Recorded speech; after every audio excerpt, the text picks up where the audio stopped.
ನಮಸ್ಕಾರ ಸ್ನೇಹಿತರೆ, ನಾನು ನಿಮ್ಮ ಗೆಳೆಯ ಚಂದ್ರಶೇಖರ್ ಮಾತಾಡ್ತಿರೋದು ಆನೆಕುದುರೆ ಪ್ರೇಮಿ. ನೋಡಿ ಸ್ನೇಹಿತರೆ, ಇವತ್ತು ನಾನು ನಿಮಗೆ ಒಂದು ವಿಡಿಯೋ ಮಾಡ್ತಾ ಇದ್ದೀನಿ. ಏನಪ್ಪಾ ಅಂತಂದ್ರೆ, ಅದು ನಿಮ್ಮೆಲ್ಲರಿಗೂ ಗೊತ್ತಿರ್ತಕ್ಕಂಥದ್ದು. ಇದು ಮಟನ್ ಪೆಪ್ಪರ್. ಇದು ಇವತ್ತೇ ಫಸ್ಟ್ ಟೈಮ್ ನಾನು ಮಟನ್ ಪೆಪ್ಪರ್ನ ತಿಂತಾ ಇರೋದು. ಯಾಕೆ ಅಂತಂದ್ರೆ, ನಾನು ರೆಗ್ಯುಲರ್ ಆಗಿ ನಮ್ಮ ಒಂದು ಮೈಸೂರು ಡಿಸ್ಟ್ರಿಕ್ಟ್ ಸಿಟಿನಲ್ಲಿ ಇರ್ತಕ್ಕಂಥ ಸಿದ್ಧಾರ್ಥ ಲೇಔಟ್ನಲ್ಲಿ ಇರ್ತಕ್ಕಂಥ ಗೀತಾ ಸ್ಕೂಲ್ ಇರ್ತಕ್ಕಂಥ ಒಂದು ನಾನ್ ವೆಜ್ ಹೋಟೆಲ್. ಅದು ಆ್ಯಕ್ಚುಲಿ ತುಂಬ ಫೇಮಸ್. ಅದು ಈ ಸರೌಂಡಿಂಗ್ಗೆ ತುಂಬ ಚೆನ್ನಾಗಿ ಒಂದು ನಾಟಿ ಸ್ಟೈಲೆಲ್ಲ ಒಂದು ಮಟನ್ ಮತ್ತು ಚಿಕನ್ ಐಟಮ್ ಎಲ್ಲ ಮಾಡಿಕೊಡ್ತಾರೆ.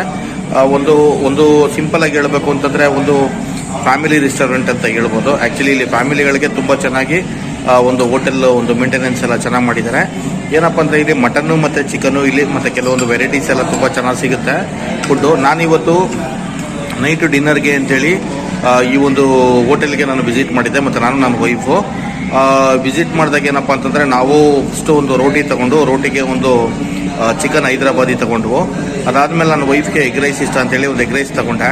ನನಗೆ ಯಾಕೋ 1-2 ಪೀಸ್ ಮಟನ್ ತಿನ್ನಬೇಕು ಅಂತ ಅನ್ನಿಸ್ತು. ಅದಕ್ಕೆ ಇವತ್ತು ನಾನೇನು ಮಾಡಿದೆ ಅಂದರೆ, ತಡಪ್ಪ ಒಂದು ಮಟನ್ ತಿನ್ನೋಣ, ಒಂದು ಪ್ಲೇಟ್ ಮಟನ್ ತಗೊಳ್ಳೋಣ ಅಂತ ಅಂದ್ಬಿಟ್ಟು ಮಟನ್ ಪೆಪ್ಪರ್ ತಗೊಂಡೆ. ನೀವು ನೋಡ್ತಾ ಇದ್ದೀರಲ್ವ, ಇದೇ ಮಟನ್ ಪೆಪ್ಪರ್ ಇದು. ಓಕೆನಾ, ತುಂಬ ಸ್ಪೈಸಿಯಾಗಿ ಮಾಡಿದ್ದಾರೆ ಸ್ನೇಹಿತರೆ.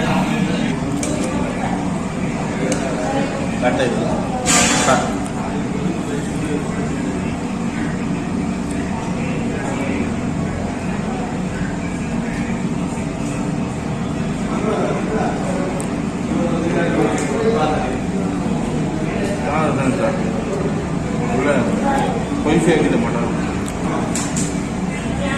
ತುಂಬ ಚೆನ್ನಾಗಿ ಮಾಡಿದ್ರು.